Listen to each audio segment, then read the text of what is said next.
नमस्कार, मैं हूं आपके साथ मयंक मिश्रा। आज 25 तारीख है और देखिए अमेरिका ने ईरान के खिलाफ सबसे बड़ी आर्थिक जंग शुरू कर दी है। आर्थिक जंग का ऐलान कर दिया है, इकोनॉमिक वॉर कहा जा रहा है और इसका नाम रखा गया है ऑपरेशन इकोनॉमिक आउटकास्ट।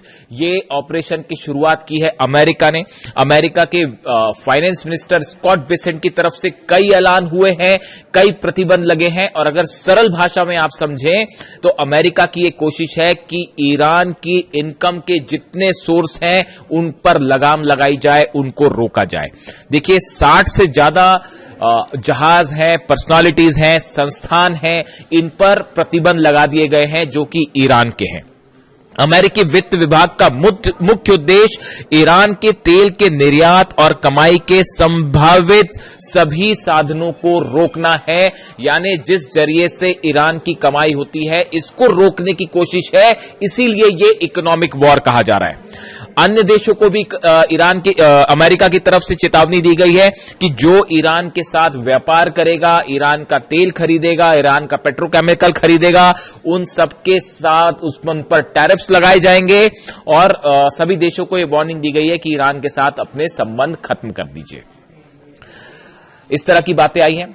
इसका ईरान की तरफ से जवाब भी आ गया है। जवाब यह आ गया है कि किसी भी तरह की अमेरिका की इस कोशिश का मुंह तोड़ जवाब दिया जाएगा। और जो अंदर की खबरें हैं वो ये भी बता रही हैं कि जो अमेरिका के जहाज खड़े हुए हैं, 20 के आसपास जहाज जो खड़े हैं, अरब सागर के आसपास जो घेर के खड़े हुए हैं, ईरान के जहाजों को रोक रहे हैं। इस ब्लॉकेड को तोड़ने के लिए ईरान मिलिट्री ऑपरेशन भी कर सकता है। इस तरह की भी खबरें। जनरल मुनीर जो है वो इस समय ईरान में है, वहां पर भी एक कोशिश हो रही है कि किसी तरह से बातचीत शुरू की जाए, लेकिन ईरान ने एक बेहद एग्रेसिव स्टैंड ले रखा है। ये बात शुरुआती हो गई अमेरिका और ईरान की, लेकिन इस बीच जो मैंने थंब भी दिया है अपना कि अमेरिका ईरान की इस आर्थिक जंग के बीच भारत के एनएसए अजीत डोवाल चीन में है और भारत के विदेश मंत्री एस जयशंकर रूस में है। ये दो बेहद अहम खबरें हैं। देखिए ये सब कुछ ऐसे समय में हो रहा है जब पूरी दुनिया की इकोनॉमी में उथल पुथल मची हुई है। अमेरिका अपने टैरिफ वाले मोड में अभी तक अड़ा हुआ है। कनाडा के साथ जो है वो तनाव देखने को मिल रहा है। आप जान ही रहे हैं कि टैरिफ को लेकर कनाडा और अमेरिका आमने सामने है और ईरान और अमेरिका के बीच में अब ये आर्थिक वॉर जो है ये शुरू हो चुका है। ऐसे में इन दोनों बैठकों का, दोनों विजिट्स का जिक्र करना जरूरी है। अजीत डोवाल की चीन यात्रा और एस जयशंकर की रूस यात्रा, उन्होंने पुतिन से भी मुलाकात की है। पहले हम अजीत डोवाल और चाइना की बात करें। देखिए अजीत डोवाल जो है उन्होंने वांग यी विदेश मंत्री जो है चाइना के, इनसे बातचीत की है, इनसे उनकी मुलाकात हुई है। अब सवाल यह है कि अजीत डोवाल इन पूरे हालात के बीच में उनका चीन दौरा कितना अहम है।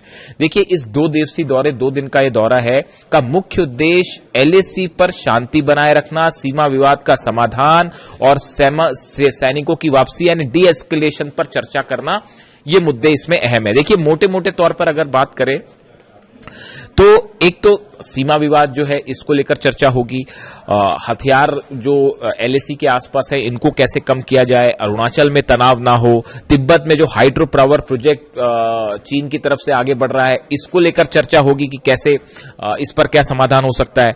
और ब्रिक्स सम्मेलन, देखिए सितंबर में भारत में ब्रिक्स सम्मेलन होना है जिसमें जिनपिंग की भारत यात्रा को लेकर इस दौरे में एक खाका तैयार कर लिया जाएगा, ऐसा कहा जा रहा है। ईरान के राष्ट्रपति भी भारत आएंगे ब्रिक्स सम्मेलन में सितंबर में, ऐसा कंफर्मेशन ऑलरेडी आ चुका है। तो ये एक बहुत अहम मीटिंग होने जा रही है ब्रिक्स में, जिसमें शी जिनपिंग शामिल हो सकते हैं, ईरान के राष्ट्रपति शामिल हो सकते हैं और बाकी जितने सदस्य हैं उनके राष्ट्र प्रमुख शामिल हो सकते हैं। ये अपने आप में एक बड़ा समिट होगा, खासकर इन हालात के बीच में, खासकर अमेरिका की तरफ से जो ट्रेड और टैरिफ की धमकियां चल रही हैं इसके बीच में। अब देखिए पिछले साल अगस्त के आखिर में जब पीएम मोदी एससीओ समिट के लिए चीन के तियानजिन गए थे तो वहां शी जिनपिंग से उनकी मुलाकात हुई थी और आपसी संबंधों पर चर्चा भी हुई थी। पिछले कुछ समय में आप देखें तो कई मंच ऐसे हैं एससीओ समिट में भी जहां पर भारत ने ईरान का साथ दिया है। यूनाइटेड नेशंस में भी, एससीओ समिट में भी, और जहां तक मुझे याद है एससीओ समिट में तो भारत ने ईरान की जो है वो खुलकर साथ दिया था। इस जंग जो हमले हुए थे उसका विरोध किया था भारत ने, ईरान पर जो हमले हुए थे। यानी एक तरफ विजिट अजीत डोभाल साहब की जो चीन की है वो भारत और चीन के रिश्ते आने वाले समय में कैसे होंगे इसको लेकर बेहद अहम है।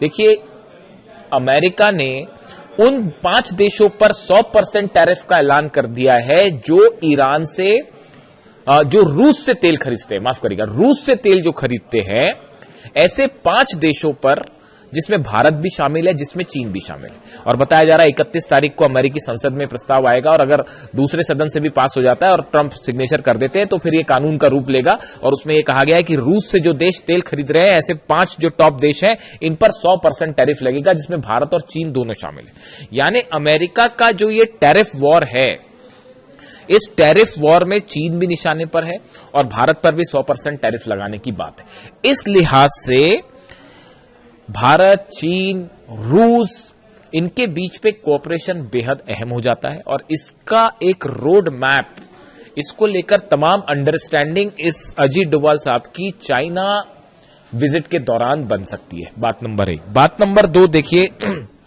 अभी 22 अगस्त की खबर है, पनामा फ्लैग का एक जो जहाज था वो भारत के करीब डूबने लगा, बंगाल की खाड़ी के पास वो डूबने लगा। ऐसे में उसमें कई चीनी नागरिक भी सवार थे।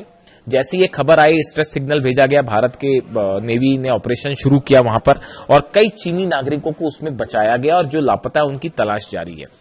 जिस तरीके से भारत ने ऑपरेशन किया है उससे चीन में एक अच्छा संदेश गया, मतलब चीन का कई ग्लोबल टाइम्स वहां का जो एजेंसी है उसने भी और तमाम अधिकारियों ने भी भारत की सेक्शन की तारीफ की कि उन्होंने चीनी नागरिकों की जान बचाई, तो एक ठीक मैसेज गया। यानी आप देखिए पूरी दुनिया में जो इकोनॉमिक समीकरण है वो तेजी से बदल रहे हैं। ऐसे में डोभाल साहब की जो चीन यात्रा है ये बेहद अहम है, बेहद इंपॉर्टेंट है, जो आने वाले दिनों में भारत और चीन के संबंध कैसे हो और किस दिशा में आगे बढ़ रहे हैं इसको तय करने में बेहद अहम भूमिका निभाएगी। और खासतौर पर यह तय होगा कि जिनपिंग ब्रिक्स सम्मेलन में भारत आएंगे, नहीं आएंगे, और आते हैं तो किन मुद्दों पर चर्चा होगी, वगैरह वगैरह। इसी बीच दूसरी अहम खबर जो है कि एस जयशंकर, भारत के विदेश मंत्री, वो मॉस्को की यात्रा पे हैं और वहां पर उन्होंने रूस के राष्ट्रपति व्लादिमीर पुतिन से मुलाकात की। इसकी तस्वीरें भी सामने आई हैं और इस दौरान बताया जा रहा है कि कई बड़े एजेंडे हैं, खास तौर पर व्यापार, ऊर्जा, ऑयल, इन तमाम मुद्दों पर रूस के साथ चर्चा हुई है। और ये सब कुछ कब हो रहा है? जब ईरान के खिलाफ अमेरिका ने इकोनॉमिक वॉर छेड़ दी है। ऐसे में ऑयल, भारत रूस से तेल ले रहा है जिस पर लगातार अमेरिका की तरफ से आपत्ति जताई जा रही है। इसी को लेकर जो है वो टैरिफ का ऐलान है। भारत ने अपना स्टैंड साफ कर रखा है कि जो भारत के नेशनल इंटरेस्ट में होगा वही कदम भारत आगे उठाएगा, उसी के मुताबिक फैसले लिए जाएंगे। ये भारत की तरफ से साफ है। अब देखिए, अगर आप इस ग्लोबल सिचुएशन को देखें, खासतौर पर मिडिल ईस्ट में और ऑयल को लेकर और अमेरिका के टैरिफ्स को लेकर, देखिए कनाडा और अमेरिका के बीच में भी जो टैरिफ वाली वार्ता थी वो फेल हो गई और वहां के दोनों नेताओं के बीच में, ट्रंप के बीच में और उनके बीच में जो है कार्नी के बीच में, लगातार ऐसे बयान आए हैं जो बेहद ज्यादा चिंता पैदा करने वाले हैं। यानी आप देखिए कि ये एक ऐसी भूमिका बन रही है जो एनालिस्ट बता रहे हैं कि पिछले कुछ दिनों में जो ऑपरेशन अमेरिका ने किए ईरान के खिलाफ, फौजी ऑपरेशन, मिलिट्री ऑपरेशन, वो फेल हो गए। यानी अमेरिका अपने मिलिट्री उद्देश्यों को पूरा नहीं कर पाया। ये बात अब सीनेट में भी कही जा रही है, उस पर मैं अलग से चर्चा करूंगा साहब। सीनेट के कई सदस्य ये कह रहे हैं, अमेरिकी संसद के सदस्य कह रहे हैं कि अमेरिका की ये जो जंग थी उसमें ईरान जीत गया है। इस तरह की बातें अमेरिका की संसद में हो रही हैं। यही बात मैंने 28 तारीख को इसी प्लेटफॉर्म से कही थी जब अली खामेनी साहब की शहादत हुई थी। और उनकी शहादत के बाद जो पहला वीडियो मैंने बनाया था उसमें इसी जगह से, इसी प्लेटफॉर्म से मैंने आपको ये बात कही थी 5 महीने पहले कि इस जंग में ईरान की जीत होगी, अमेरिका ईरान को नहीं हरा पाएगा। और आज ये बात कहां कही जा रही है? अमेरिका की संसद में कही जा रही है। मेरे ऊपर तमाम सवाल उठाए गए कि आप के दावे सही नहीं होंगे, आप जो है वो ईरान को फेवर करते हैं, ऐसे तमाम एलिगेशन मुझ पर लगे। कि आप जो है वो बढ़ा चढ़ा के पेश कर रहे हैं ईरान की ताकत को, अमेरिका इतना पावरफुल है, हरा देगा, ऐसे तमाम बातें हुई। लेकिन आज 5 महीने बाद जब अमेरिका की संसद में वहां के सेनेटर इस तरह की बात करते हैं कि इस जंग में तो ईरान भारी पड़ गया अमेरिका के ऊपर, यही बात हमने 5 महीने पहले हमने इसी मंच से कही थी और आज देखिए वो बात सच साबित हो रही है। इन हालात के बीच में एक जबरदस्त इकोनॉमिक प्रेशर अब पूरी दुनिया में देखने को मिल रहा है, इसका बड़ा असर होगा, उस पर भी अलग से चर्चा होगी। ये जो इकोनॉमिक वॉर अमेरिका ने छेड़ा है ईरान के खिलाफ, हॉर्मूज से कल सिर्फ एक जहाज निकला, आपको पता है। हॉर्मूज से अब तक तो ये हाल है कि पहले मतलब दोनों, ईरान ने भी उधर से ब्लॉकेट कर रखा है, अमेरिका ने भी ब्लॉकेट कर रखा है, लेकिन कुछ कुछ जहाज निकल रहे थे। लेकिन कल ये पहला मौका है ऐसा जब सिर्फ एक जहाज हॉर्मूज से पार हुआ है। हालांकि चीन के कुछ जहाज परसों निकलने की खबर थी, लेकिन कल सिर्फ एक जहाज निकला। आप समझिए कि इसका ग्लोबल ऑयल एनर्जी सेक्टर पर कितना बड़ा असर होने जा रहा है। बाबल मंदेब भी बंद है, वहां हूती लगातार हमले कर रहे हैं, बाबल मंदेब बंद है, हॉर्मूज बंद है। इसी बात के लिए रूस आगाह कर रहा था अमेरिका को कि ईरान के साथ इस जंग में आप उलझ रहे हैं, इसका असर हॉर्मूज भी बंद होगा, बाबल मंदेब भी बंद होगा और बड़े स्तर पर इकोनॉमिक क्षति होगी।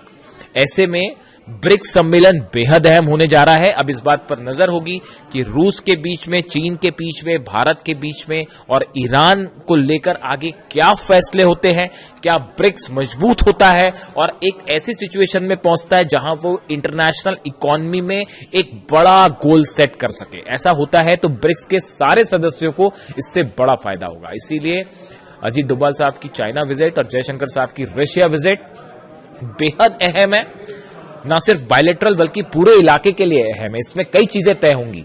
रूस के साथ भी कई स्ट्रैटेजिक मुद्दों पर भी चर्चा हुई है, ऑयल को लेकर, बिजनेस को लेकर, ट्रेड को लेकर, जिसमें धीरे धीरे आगे पता चलेगा कि रूस के साथ भारत की क्या अंडरस्टैंडिंग बनी है। लेकिन फिलहाल इस दुनिया में इकोनॉमिक उथल पुथल के बीच एक तरफ अमेरिका में ये दावे कि भाई ईरान जीत गया है ये जंग और दूसरी तरफ ये नए इकोनॉमिक वॉर का ऐलान अमेरिका की तरफ से किया गया। ऐसे में पूरी दुनिया की इकोनॉमी में एक उथल पुथल मची हुई है, जिसमें आने वाले चंद दिन ये तय करेंगे कि यहां से हालात किस ओर जाते हैं। हमारी नजर है हर चीज पर, जो भी अपडेट होगा आप तक फौरन पहुंचाएंगे। वीडियो कैसा लगा कमेंट करके जरूर बताएं। Thank you so much.